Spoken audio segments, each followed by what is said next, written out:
नमस्कार मित्रांनो. आज आपण एका अशा पुस्तकाबद्दल बोलणार आहोत. ते सांगतं की जीनियस जन्माला येत नाहीत, ते तयार केले जातात. मास्टरी म्हणजे फक्त यश नाही. मास्टरी म्हणजे एखाद्या क्षेत्रात इतकी सखोल पकड मिळवणं की तुमचं काम तुमची ओळख बनते. आपल्याला वाटतात की जीनियस हे जन्माला येतात, पण हे पुस्तक एक्झॅक्टली अपोजिट सांगते की आपण कसं मास्टर, कसं जीनियस होऊ शकतो तुमच्या आवडत्या क्षेत्रात.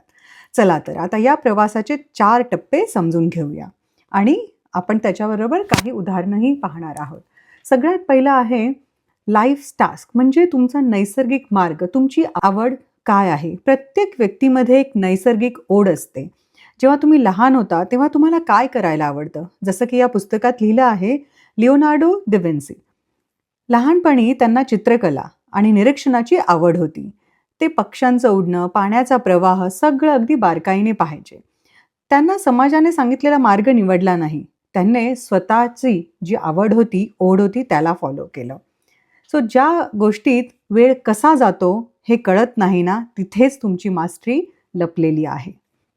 आता पाहूया दुसरा टप्पा, अप्रेंटिसशिप म्हणजे दीर्घ शिकण्याचा टप्पा. दीर्घ हा टप्पा शांत असतो. इथे कौतुक कमी होतं, पण मेहनत खूप जास्त असते आणि खूप टफ लोकं, खूप स्ट्रॉंग लोकच इथे टिकू शकतात. सोपं नाही आहे अप्रेंटिसशिप म्हणजे शिकण्याचा हा टप्पा. उदाहरणार्थ पुस्तकात सांगितलेलं आहे चार्ल्स डार्विन. डार्विन असे एका रात्रीत प्रसिद्ध झाले नाहीत. त्यांनी 5 वर्ष प्रवास करून निरीक्षण केले, नोंदी लिहिल्या, अभ्यास केला, घाई केली नाही. वर्षानुवर्षे त्यांनी तयारी केली आणि परिणाम शोधू नका. प्रक्रिया स्वीकारा. Love the process. तुमचा इगो बाजूला ठेवा आणि शिका. ऑब्झर्व करा, निरीक्षण करा. नंतर आहे तिसरा टप्पा, सोशल इंटेलिजन्स. लोकांना समजून घ्या. फक्त कौशल्य किंवा कुठली गोष्ट येणं हे पुरेसे नसतं. लोकांची मानसिकता समजणं तितकंही महत्त्वाचं असतं.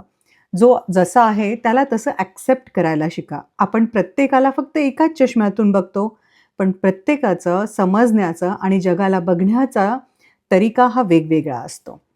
या पुस्तकात चार्ली चॅप्लिनचं उदाहरण दिलं आहे. चॅप्लिनने प्रेक्षकांच्या भावना समजल्या. त्यांनी फक्त अभिनय केला नाही, त्यांनी स्वतःची वेगळी अशी शैली तयार केली.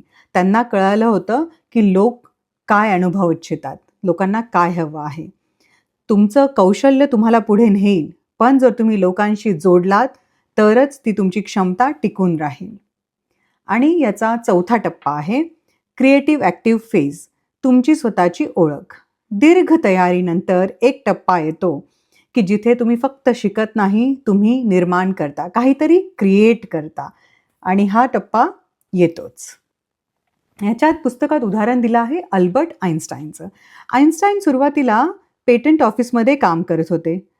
ते शांतपणे विचार करत होते, प्रश्न विचारत होते. वर्षानुवर्ष जेव्हा त्यांनी अभ्यास केला, तेव्हा त्यांना थिअरी ऑफ रिलेटिव्हिटी ही मांडली. महान कल्पना अचानक येत नाही, त्या सातत्यपूर्ण तयारीनंतर जन्म घेतात. तर मास्टरी म्हणजे दीर्घकालीन बांधिलकी, सातत्य, शिस्त आणि आत्मविश्वास. दररोज 1% तरी स्वतःमध्ये सुधारणा करा. 3 ते 5 वर्षामध्ये तुम्ही तुमची ओळख बदलू शकता. प्रश्न हा आहे, तुम्ही परिणामाच्या मागे धावणार आहात की प्रक्रियेला स्वीकारणार आहात? जर तुम्ही दीर्घ प्रवासासाठी तयार आहात, तर कमेंटमध्ये लिहा, मी सातत्य निवडले. आणि लक्षात ठेवा, सामान्य राहणं खूप सोपं आहे. असामान्य बनणं हा निर्णय आहे आणि तो निर्णय आज घ्या. धन्यवाद.